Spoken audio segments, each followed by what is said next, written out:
Welcome to another deep dive. You know I love it when you guys send in stuff you're reading, and this time we're taking a look at The Power of Habit. It's by Charles Duhigg, and we're going to get into the science and the stories of habits. Oh yeah, there's a lot of really good stories in this book, and the science is fascinating. Well, I know you've read this one before, right? I have, yeah, I really enjoyed it. All right, well, let's jump in. So the book kicks off with this woman, Lisa, who totally changed her life by quitting smoking. Which sounds simple, but it was like this keystone habit, you know? Yeah, a keystone habit. It set off all these other positive changes, like she started eating better and exercising, and she even ran a marathon. It's amazing how one habit can have that ripple effect. It makes you think, like, what if there's one thing we could change that would unlock a whole chain reaction for us? But Duhigg doesn't just stop at the feel-good stories, he goes deep into the brain stuff too. Right, like how habits actually get wired into our brains. Yeah, the basal ganglia, that's the part that loves routines, right? Yeah, it's like the habit center in the brain. And he talks about this thing called the habit loop. Cue, routine, reward, exactly. You see a cue, you do the routine, you get a reward, and boom, a habit is born. He uses this example of rats running through mazes.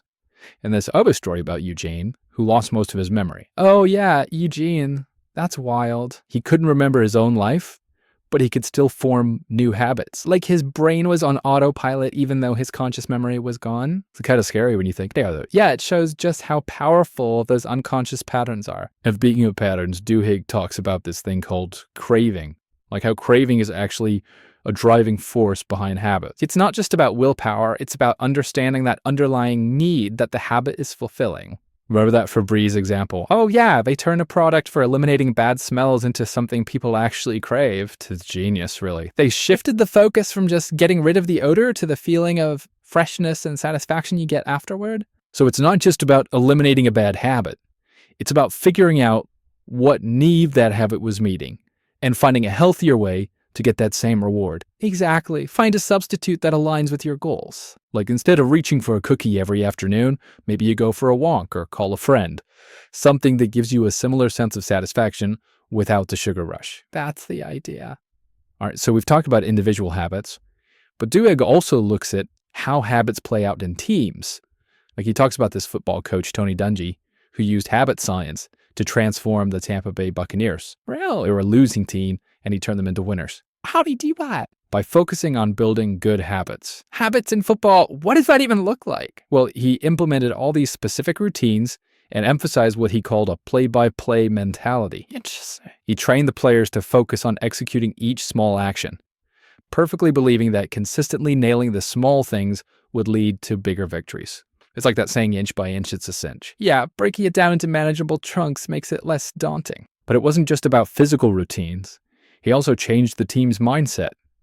He instilled a new belief system, encouraging them to believe in themselves and their potential. So he created a culture of success, not just a strategy for winning games. Exactly. It was about building the right habits from the inside out.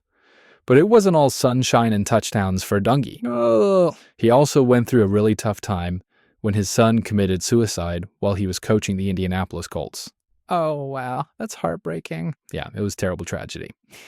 But even in the face of that grief, Dungy's leadership, which was rooted in his faith and the team's shared values, helped them get through it. That's powerful. It makes you think about how much our own resilience and ability to cope with tough times might be tied to the habits we've built. It's not just about achieving goals, it's about having those solid foundations to help us through life's challenges. Exactly.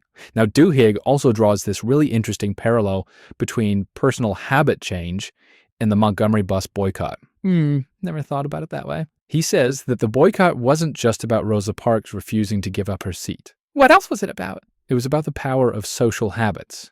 Like what? Well, first you had Rosa Parks' close friends who were outraged by her arrest. They were the ones who started organizing. That was like tapping into those strong ties of friendship and loyalty. But what really amplified the boycott was this sense of community obligation. People participated because they didn't want to let their community down, even if they didn't know Rosa Parks personally. So individual actions sparked a collective response. Right, and then Martin Luther King Jr. comes in. He takes the boycott to another level by turning it into a self-sustaining movement. So if he didn't just lead the protest, exactly, he gave them a new sense of identity to embrace. And he fueled their belief in the movement. And that's how a protest became a movement. So we've seen how habits can influence individuals, shape teams, and even ignite social movements. But Duhigg doesn't stop there. He also talks about how companies like Starbucks are using habit science to train their employees. Starbucks, what did they have to do with habits? Well, they're actually training their employees to develop willpower as a habit. Wait, you can train willpower. That's what they're doing. They have all these programs that teach employees how to handle difficult situations, stay calm under pressure, and deliver great customer service. Even with all those complicated drink orders, especially with those complicated drink orders. So they're turning their employees into willpower ninjas. Pretty much. That's pretty smart. They realize that willpower isn't just something you have or you don't. It's a skill that can be developed through practice. Like a muscle, you can strengthen it. Right, and they're giving their employees the tools to not only make great coffee, but to handle whatever life throws at them. And it's working. Duhigg tells the story about Travis, a former high school dropout who turned his life around thanks to Starbucks' willpower training. Inspiring. So it's not just about serving lattes, it's about empowering people. Yeah, that's good leadership. And speaking of leadership, Duhigg also has this fascinating example of how a seemingly unrelated habit transformed a whole company. It's the story of Alcoa, a giant aluminum company. Okay, I'm listening. So this guy, Paul O'Neill, takes over as CEO, and everyone thinks he's going to focus on profits. Makes sense. But instead, he makes this surprising announcement. His top priority is worker safety. Worker safety for an aluminum company. It seemed like a weird choice at the time. So what happened? Well, O'Neill believed that worker safety could be a keystone habit, a foundational change that would ripple out and affect everything else. So he relentlessly emphasized safety protocols and empowered employees to report even minor incidents. So he created a culture of vigilance. Exactly. Everyone from the factory floor to the executive suite became hyper-focused on safety. And I bet it reduced accidents. It did, but it also had this unexpected effect on Alcoa's overall performance. Well, by prioritizing safety, O'Neill inadvertently created a more engaged and efficient workforce. Interesting. And profits went up. So it was a win-win. Yeah, it's a great example of how one small shift in focus can create a cascade of positive changes. And it shows that habits aren't just about individual actions, they can shape entire organizations. So far, we've seen how habits can influence individuals, shape teams, ignite social movements, and even transform entire companies. Powerful stuff. And Duhigg doesn't stop there. He even explores how understanding habits can help us understand something as complex as athletic success. Oh yeah, like what? He profiles Michael Phelps, the Olympic swimming champion. Michael Phelps, wow. And he talks about how Phelps' success wasn't just about natural talent. There had to be more to it than that. It was also about the power of habit. Like what kind of habits? Well, Phelps coach Bob Bowman was this master of habit design. He meticulously broke down Phelps' training routine into tiny, manageable components. Phelps wasn't just swimming laps. He was focusing on achieving small victories every day. So he was mastering those small habits, building momentum over time. Exactly. It was about those incremental improvements, those tiny wins that eventually added up to Olympic dominance. And this applies to anyone, not just elite athletes. Right. Whether you're trying to learn a new skill, start a business, or even just get in better shape, it's about those small, consistent actions. Those are the things that make a big difference over time. And just when you think, Duhigg has covered every possible angle of habits, he throws in this curveball. What's that? He delves into the link between sleepwalking and crime. Sleepwalking and crime, that's an interesting combination. Yeah, he discusses this really disturbing case of Brian Thomas, a man who killed his wife while sleepwalking. Oh, wow. It's a chilling example of how habits, even those rooted in our subconscious, can have devastating consequences. So are you saying that he was essentially acting out a habit while completely unconscious? That's what the sleep specialist concluded. Thomas had a history of sleepwalking, and during this one particular episode, he reacted instinctively, mistaking his wife for an intruder. So his brain was on autopilot, driven by that fight or flight response. Exactly. And the jury ultimately found him not guilty because they believed he wasn't in control of his actions. But it raises all these questions about responsibility and free will. Yeah, it makes you wonder how much of our behavior is truly conscious choice and how much is dictated by these automatic patterns. This is a lot to process. It is. I'm starting to see how these seemingly small automatic behaviors can have such a huge impact on our lives, our relationships, and even society as a whole. It's both fascinating and a little bit scary. So are we just slaves to our habits, or can we break free from these automatic patterns and make conscious choices? That's the big question, and we'll delve into that when we come back after the break. We'll explore some specific strategies for habit change and see how companies are using this knowledge to influence our behavior. Sounds good. We'll be right back. So are we just slaves to our habits, or can we break free from these automatic patterns and make conscious choices? That's the million-dollar question, right, Maurice? Well, Duhigg argues that we're not just puppets of our habits. There's hope. Yeah, he says we can change them, but it takes effort. So how do we do that? He suggests we start by understanding the habit loop really well. The cue, the routine, the reward. Right, and once we know what triggers the habit, what the behavior is and what we get out of it, then we can start to tinker with it. Yeah, like experiment with different ways to break the cycle. So like with my snooze button problem, the cue is my alarm going off the routine is hitting snooze, and the reward is those extra few minutes of sleep. Right, but those few minutes often come at a price. Totally, I end up feeling rushed and stressed. So you could try changing the cue, like moving your alarm across the room so you have to get out of bed to turn it off. That's a good one. Or you could change the reward. Instead of focusing on the extra sleep, maybe you associate waking up on time with something positive. Like a delicious breakfast. Exactly. Or a few minutes of quiet time to meditate or read. So it's about making those small tweaks to disrupt the automatic pattern and replace it with a better one. Right. And what about those implementation intentions we talked about? Oh, those are crucial. They're like having a plan for those moments of weakness when your willpower is low. So it's like if-then statements for your brain. Exactly. If I feel stressed, then I'll take 5 deep breaths instead of reaching for the cookies. Or if I hear my alarm, then I'll jump out of bed and do 10 push-ups. Perfect.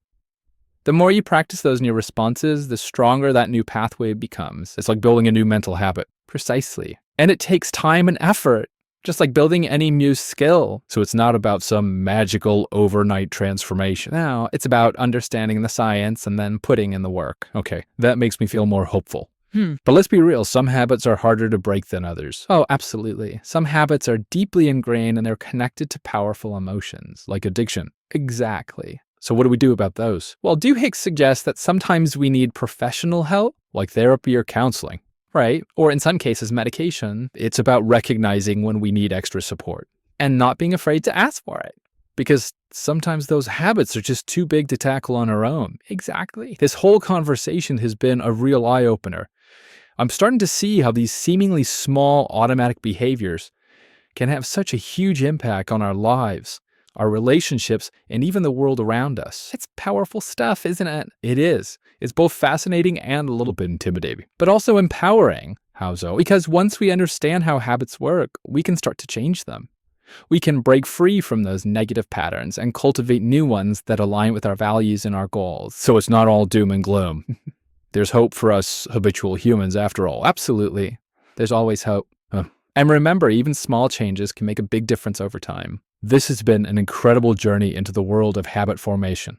If you're ready to explore these ideas further and uncover your own hidden habit patterns, I highly recommend checking out the full book, The Power of Habit. It's a fascinating read that can truly change your life. I agree.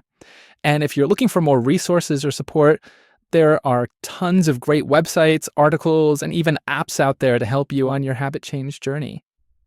Thanks for joining us on this deep dive into the power of habit. We hope you've gleaned some valuable insights and are feeling inspired to create positive change in your own life.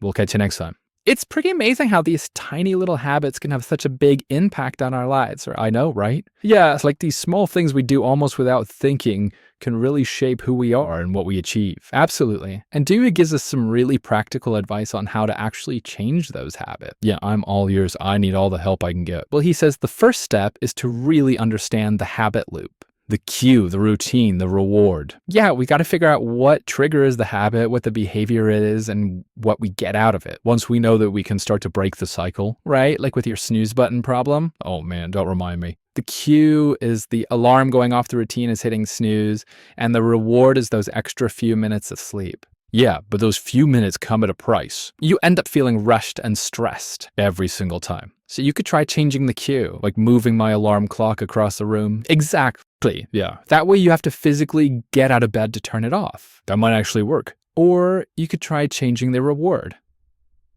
How do you mean? Well, instead of focusing on those extra few minutes of sleep, maybe you associate waking up on time with something positive.